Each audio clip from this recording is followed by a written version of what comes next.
in the book of Esther. As we continue, we're in the second chapter.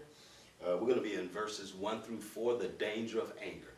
The danger of anger in relationships. Let's take a read. Let's read here in Esther chapter 2. But after Xerxes' anger had subsided, he began thinking about Vashti and what she had done and the decree he had made.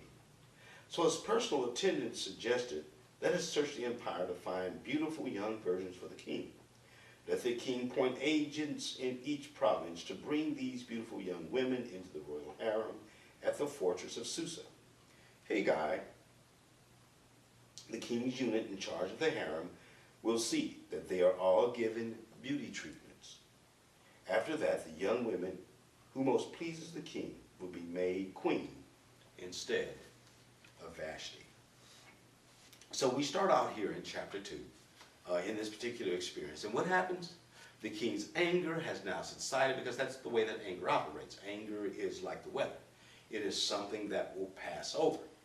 That's why you don't want to respond to anger in the midst of it, because you realize that a emotional whirlwind will just go, it will subside with time if you don't do anything in the midst of it. If you do something in the midst of extreme emotion, no matter what it is, anger, just extreme excitement, anything of that nature, it's probably not going to be the right decision. It's not going to be well thought out, prayed about decision that happened out of anger. And so now all of a sudden it's clear.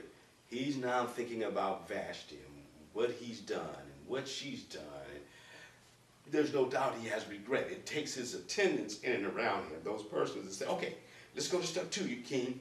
Okay, we're going to go get you some women, and we're going to bring some beautiful women, and we're going to give them beauty treatments, and we're going to place them in front of you. You know, again, it's just the most demeaning, most, just dehumanizing kind of thing that tyrants and that persons who don't think well at all and don't have a spiritual basis. Beauty treatments, is that it?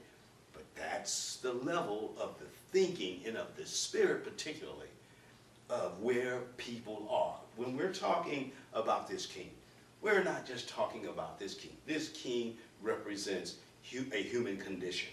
And it's a human condition that can be found in you, and it's a human condition that can be found in myself.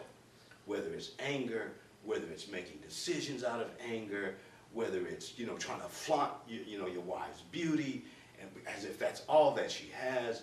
I mean, we could just go ad nauseum. We could go on and on about the errors and the mistakes in humanity, and that's what we're seeing. Now, of course, it's all going to lead to the uncovering of God's will, but yet and still, it still stands as excellent examples of what happens in terms of relationships.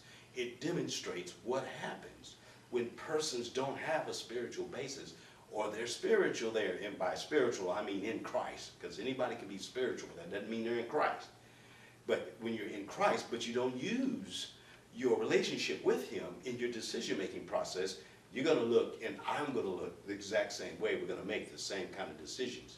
It's the danger